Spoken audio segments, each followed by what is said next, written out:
Mr. Levitt, pharmacy benefit managers are key players, or should be, in alleviating patients' financial burden at the pharmacy counter, as they frequently set patient out-of-pocket costs based on a drug list price.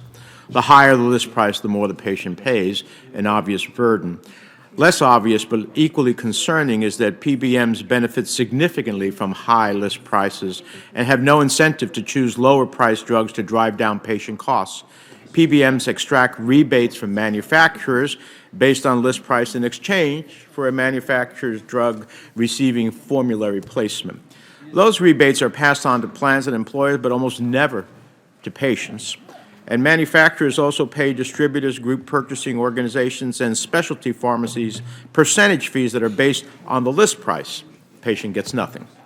So under the current structure,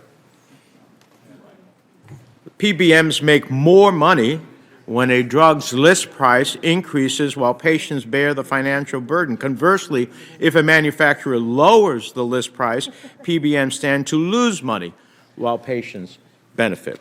So, Mr. Levitt, do you agree that it would be better for patients if the supply chain was delinked from list prices so that patient out-of-pocket costs were based on net prices?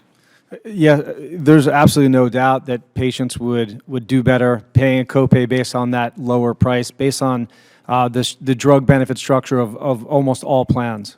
And let me ask you, would patients be better off if PBMs and other supply chain entities were paid flat fees for the services they provide? Absolutely, they would. Now, as long as it was a reasonable flat fee. Now, Humira treats people who are afflicted with crippling rheumatoid arthritis. This critical medicine can cost patients more than $80,000 a year. It should be good news to consumers that Humira biosimilars are being launched, which should make the treatment more affordable for patients who desperately need it.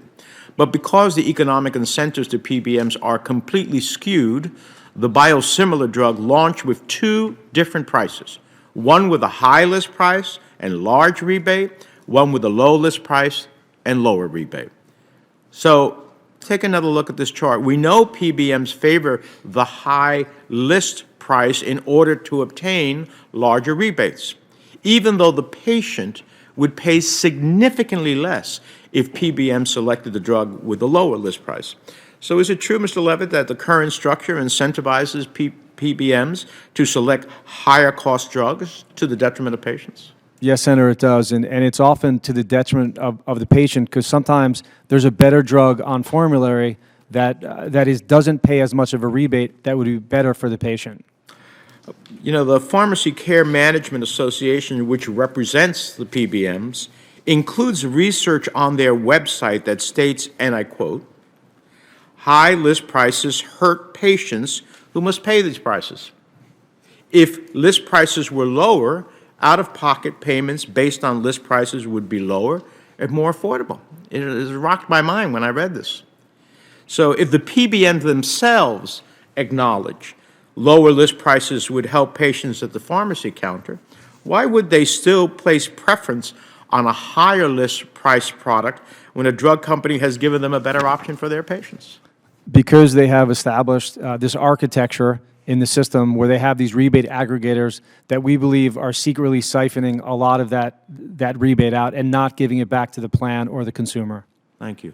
Now, finally, as a result of mergers and acquisitions in recent years, CVS Caremark, Express Scripts, Optum Rx now control approximately 80% of all U.S. prescription drug claims. This level of concentration gives these PBMs market power over data, drug coverage, and contracting. 80%. The hyper-consolidation with little to no regulatory oversight creates inappropriate negotiating leverage that discourages competition and makes it difficult to achieve transparency, affordability, and timely access for patients.